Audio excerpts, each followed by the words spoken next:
Hi guys, welcome back to my YouTube channel. Happy New Year! I know I've not been uploading any videos for a couple of months, but today's video will be looking at my overall experience as a mother. So a little story time. I had so much stress and anxiety throughout my pregnancy because you understand that at that time I was not working, and I just felt like it is teenage pregnancy. Like, what on earth am I doing?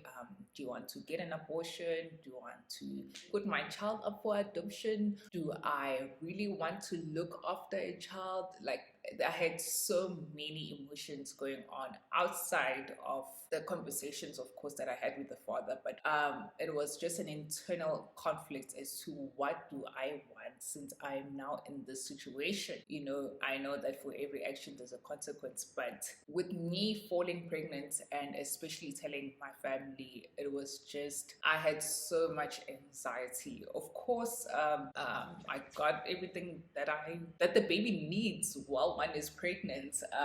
I went to the gynecologist. I didn't even go the whole public route. So even though I was on the medical aid and I was seeing a gynecologist, the additional things that comes with the maternity benefits, I did not even consider them because I did not know if I'm going to be too much, and of course I wanted to minimize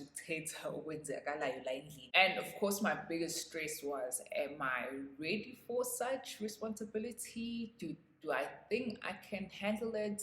Because remember, like 22 years, for me personally, when I look back, I think it was quite young. I didn't know myself well. I didn't know what exactly I want in life. Guys, like 22 and you're in varsity. So that means you are just focused on your studies. You are not working. You are not really thinking about a lot of things other than the life in varsity yourself. Then now you shift to being falling pregnant and you're like, oh my goodness, now I have someone that I need to look after. I have to be a mother now. And as my weeks or as my pregnancy advanced, then I felt the first kick and it's like, oh my goodness, this is real. Of course, the whole labor thing, age for hectic, but we won't dwell on that. So my pregnancy was very easy. I only gained like 10 kg and my tummy was not that big. Like, guys, I was even scared to even take pictures of my belly, basically, like the whole pregnancy. So, you know, as much as one sees people around them and you think people are doing great at looking after their kids or children, but when you are now in the same situation, there are so many aspects one should look at before having a child. I can attest to that. It's not a child's play. So now he is here, and it's like, well, Londiwe, get the ball rolling. I'll be looking at what I wish I knew back then before having a child. Children are very expensive. Like, you need money to keep your child alive. For me personally, my son is very expensive. Of course, I have to bring in that since he is autistic. So that means there are additional medical needs that need to be attended to. So had one known back then, definitely was going to be a total ball game. My second thing that I wish I knew back then is the emotional toll of raising a child. Like I said, like for me, I feel like there's an additional layer because of how my son is. Raising my son can be very emotional, like it's draining. It is heavy sometimes. So that means emotionally, I must always make sure that my emotions are in check. Whatever that happens to him, I must still show up every single day and be a loving parent. For me, I have been going to therapy. I think this is my third or fourth year. I'm going to therapy ever since we lived together. So I don't know how other parents do it. Because remember, the reason why I speak about emotion is that if you are not okay as a parent, that means your child will not be raised well and the child won't be okay because you'll be snappy, angry, deprive your child of certain emotions or feeling and not create that warmth outside of the finances or the financial aspects of raising a child. Then the third thing that I wish I knew back then, asking necessary questions like, are there any generational curses or burdens? Are there any same cycle or patterns that happen in your family? How do you view certain things? At that age, it's very difficult to ask those questions because it's not something that you are worried about. You are not worried about this next person. But let's say if let's say I did not have a child and I'm going to have a child now. Of course, those are the things that you ask. Are you financially stable? And by the way, guys, of course, like I met like my son's father in varsity, so that means he was also still a student.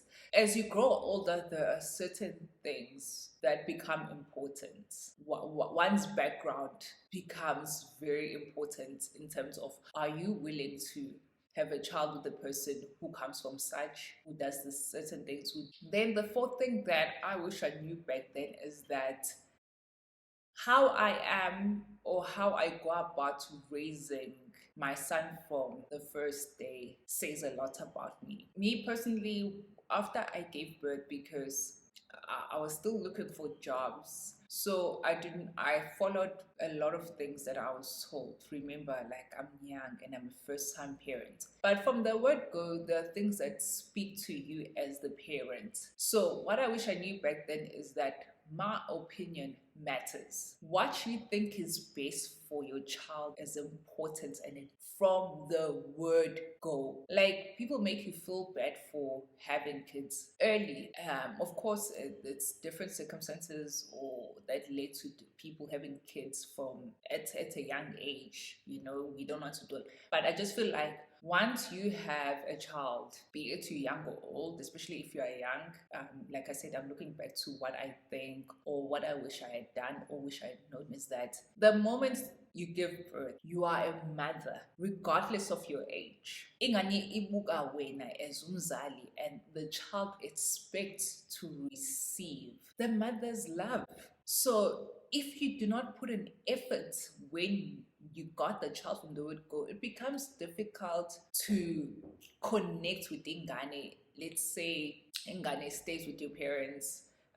Then you move and you take the child when, let's say, they're a teenager. It's like you've lost, let's say, 13 years of their life. But if you tell yourself, as much as Inganyami lives with my parents, but I am actively involved in his well-being, in reaffirming that bond, irrespective that they don't live with me at like that time. Then of course, me personally, I would definitely, if one is capable and is able, I definitely recommend one to live with a like kids. Like I live with my son and it's been the most amazing thing. Like personally, when I look back and the journey of parenting since 2016, it has been definitely amazing, and it even became better when we live together. Like I love being a mom.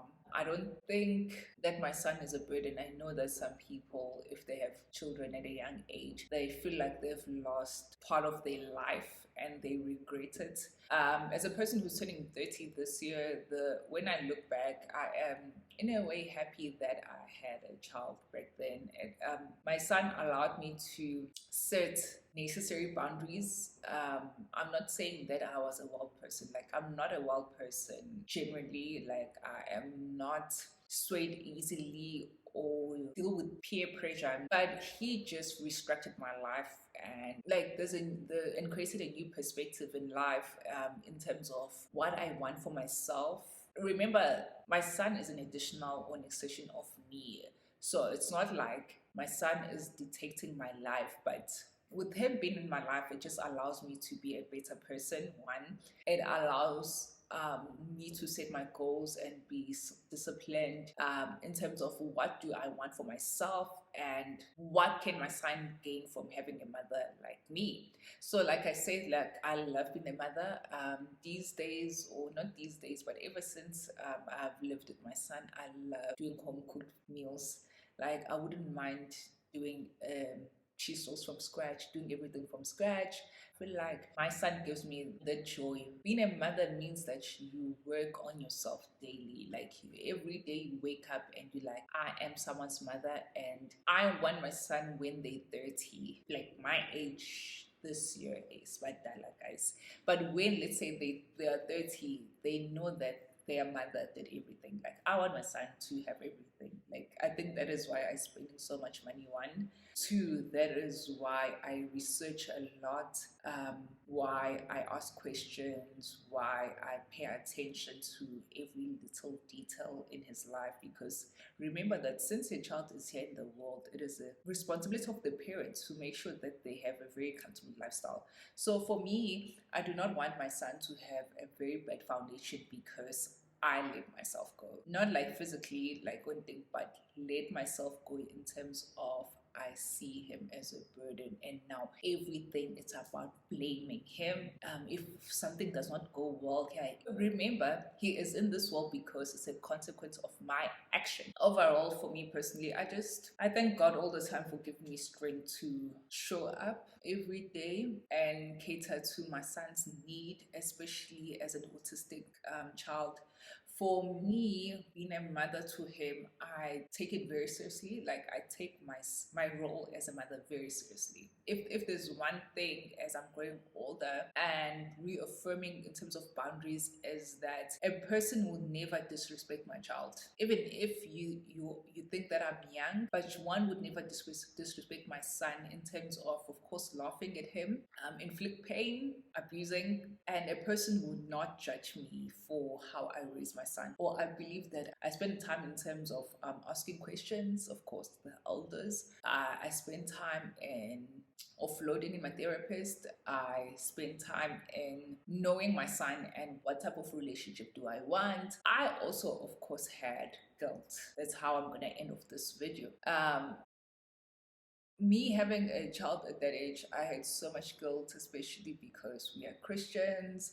So I actually carried a lot of guilt in me about having a child at that age. If things maybe are not going well, and I'll be like, oh my goodness, maybe God is now punishing me, and this is the way. But I had to pray. That's why again I went to therapy just to let go of that guilt. Ever since I've done that, I view everything as a blessing and as a challenge, and it's like, okay, this is what we're dealing with now.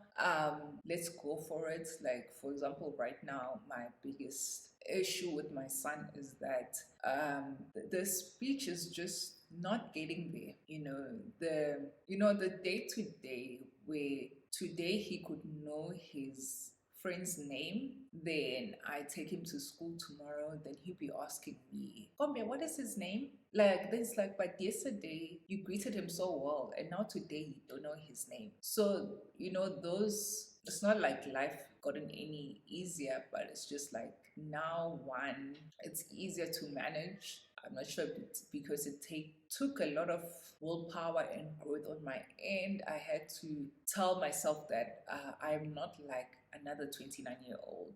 So while other 29-year-olds, for example, they don't have kids and they spend their money on themselves, I can't live like that because now I have a responsibility. So I can't spend money on myself. Well, I know I can, but I can't spend all the money on myself when I have a child. My child has needs. Remember, you can't be creating environments or situations where your children suffer. So for me, looking after my son or spending money on my son is more important than me not having a social life. Of course, up to today, I still have a hard time striking a balance of having social life and being a parent. Because I think another thing, guys, I feel like I made this video very long, and I need to actually go to therapy right now.